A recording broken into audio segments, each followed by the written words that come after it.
We're now going to move on to surface. So I'll change that to surface and dive inside here. And now what we're going to need to do is put down an object merge so that we can merge something in here. And we'll also do a little stuff up here as well. So we'll edit the parameter interface and we will give us an operator path, which is going to go right under our fall off type. And I'll just call this object, or maybe we'll call it fall off link, something like that. We'll just give it the title of object. And what we'll do is we will hide it when we're not equal to surface or volume. These two are going to use imported operators in there. So we will hide it by saying this.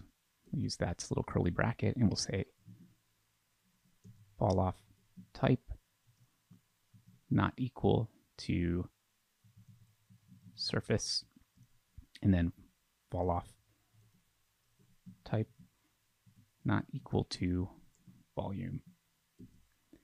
And we'll click apply and accept, and let's make sure that works. So if I go to sphere, it disappears, box, it disappears, cylinder disappears, torus disappears, plane, etc. And we go to surface, and all of a sudden we do get that, and volume, we do get a link parameter there. All right, so let's go ahead and put down something like a flippy test object here. And I'll just scale him down a little bit. All right, so Mr. Flip is there. And I'm going to turn him invisible for now. And we'll go into our subnet here, and I'm just going to link him right there. So right now it's not doing anything. I'm going to copy that parameter. And we're just going to paste him right into there. So paste the relative reference, and we want to bring him into this object. So no matter where he moves or where we move, it's going to have a constant frame of reference there. All right, so we can put down a control. Whoops, that's not the right one. Put down a control here, and this will be our inside, so we'll label that yellow. And make sure that I change this to custom, so Flippy's in there.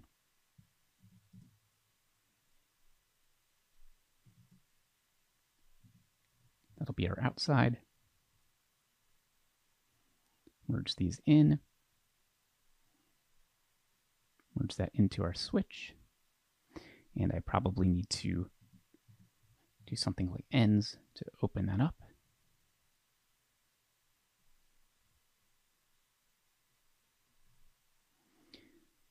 And now what we'll do is, I'm just going to copy here the outer. And we will just, for visualization purposes, we could use a peak if we want, or we could choose not to have any visualizations. It's kind of up to us. But I'll just peek this, and I will say that would be our outer.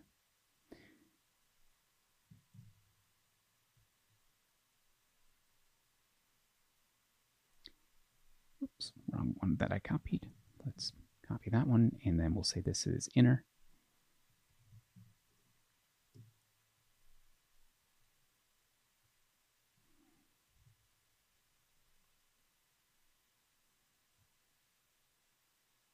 So you can choose if you want this visualization or not. You know, it's up to you. It's a little bit much, especially if you're working with complex geo, but it should give us some visualization if we need to see it.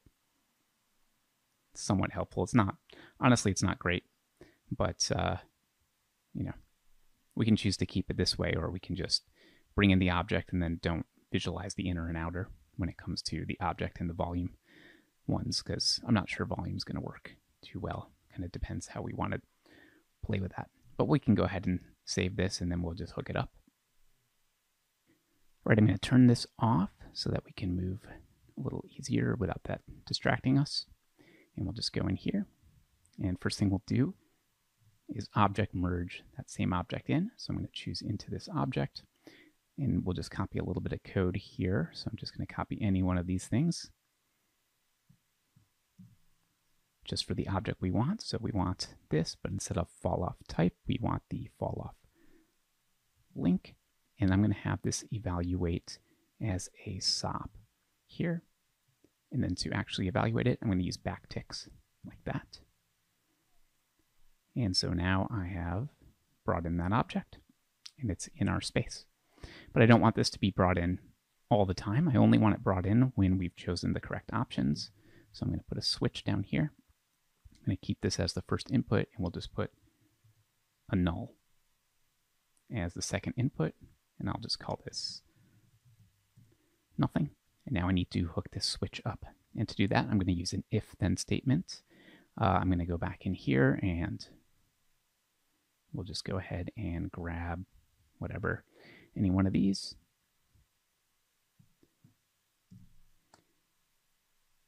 So we will expand this here just so that I can have a little more room to type. And we'll use an if-then statement with a string compare. So we need string compare if we're going to do this with strings. So first I'm going to just paste this reference in here, and we'll delete the plain out. And I'm going to use strings for both of these CHS here. All right, so now we'll do a string compare, strcmp, compare that, comma, to surface. All right, now is our if-then statement. So if that is equal to 0, then give me input 0. Otherwise, give me input number 1. And click apply and accept. And now we should see that when I go up here and I change that into a torus or anything else currently, that's going to go away. But when I go back to surface, it is evaluating correctly there.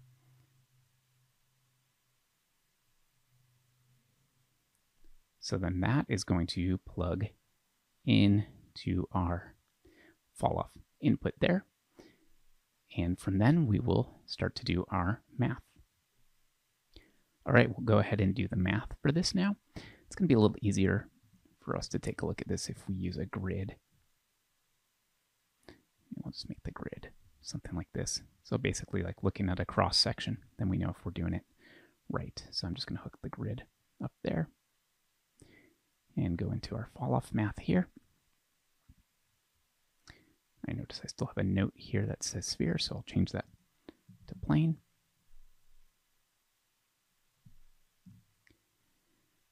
And copy and paste that. Now instead of this being plane, I'll change this to surface. We're going to use a function called xyz distance, which basically takes in an input here, and we feed it a point position, and it just gives us back the distance from that point to the closest surface of our object. So it's really simple. So we'll say d is equal to xyz dist input 1. And now instead of using our modified position, because we've already transformed this into our own global space, we're just going to use our position attribute here. And now that is in here, just like this. And I'm going to turn on our test geo so that we can see him. And now we should see that we've got this working just like that. And if I start moving him around, that moves. If I start moving our geo around, we basically fix our position here. And if I start moving the controller object around, nothing happens. Now we'll take a quick look at the controller and see if that matches up with our values here. And I can see that they don't quite line up. So I think what we should do is take that peak and just double it. And maybe it's not perfect, but should work, I think, for our needs. Now they should have a little more parity there, and I will just call this one here surface.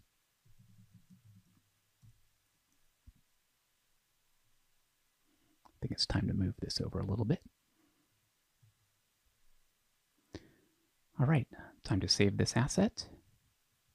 And we'll go in and we'll save our fall off as well. So I did notice one little thing as I was playing around with this asset. I did notice that this was accidentally installed here as a spare parameter rather than on the asset. So we're just going to go ahead and fix that really quickly. So I'm going to edit the asset here. So go into the type properties. And what I'm going to do is just take object link, and I'm just going to copy that parameter from there. And we will just paste it right here. And hit cancel there. And then here I'm going to hit apply and destroy all the spare parameters there. Click accept. And now we should be good to go. So that should still be working for us.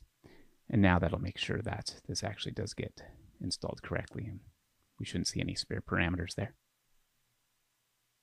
We're going to move ahead now to volume. So I'm going to turn this back on, and I'll change that to volume. And I'm just going to go back in here.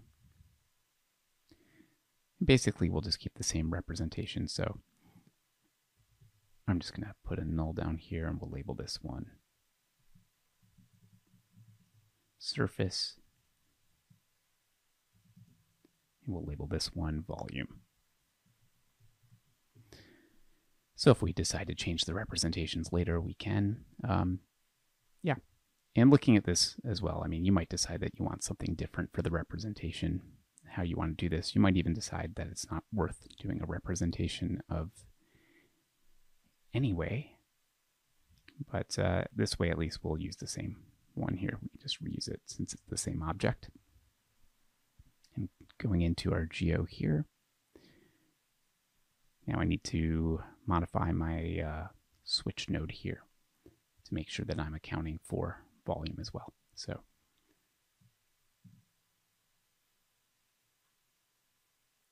I'm going to go ahead and pop this open here. And all we're going to do is add another condition here.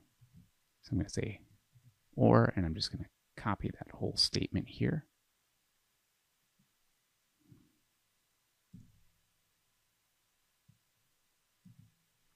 And instead of surface, we'll change that to volume.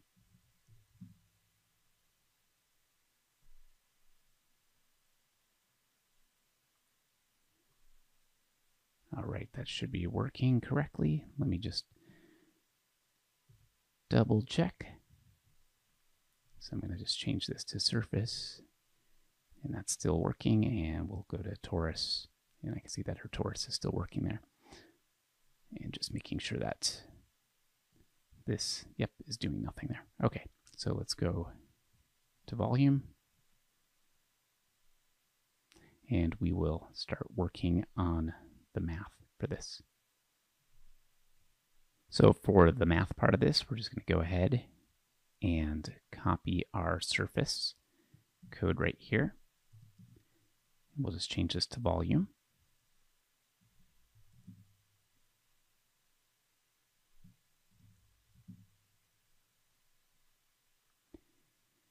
And then what we'll do is we'll group all the points that are on the inside here, and we'll automatically say that those are equal to 1.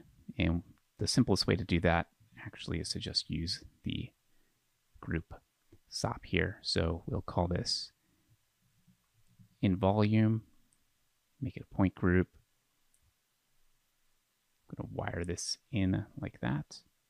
And I want to do bounding region and use bounding object here.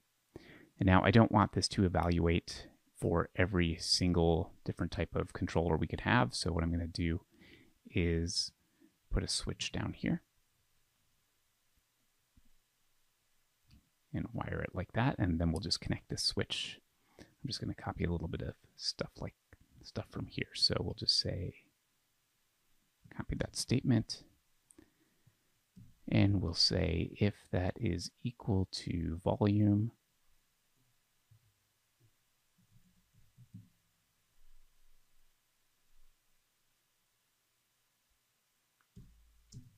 then I want 1, otherwise I want input 0.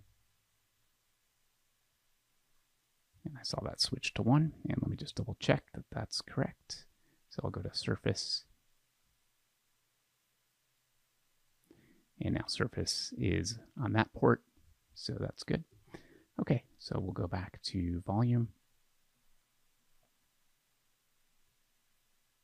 And now we just need a really simple if-then statement in here. So what we'll do is this. We'll say if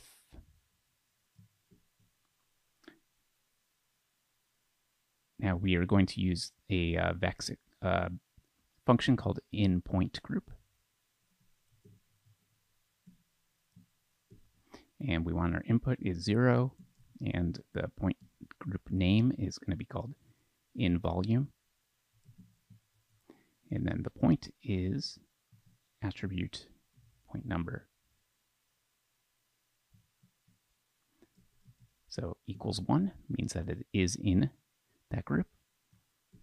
Then we're going to say that the attribute effect is equal to 1.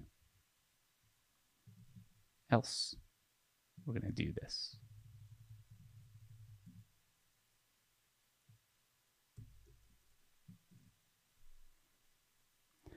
And there we go, that just filled right in. We'll just move this test geometry around a little bit just to confirm that it's doing what we want it to be doing.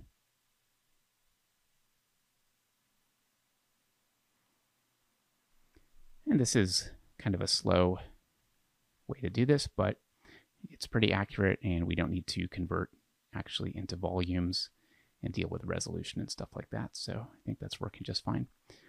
So we'll go ahead and save our nodes.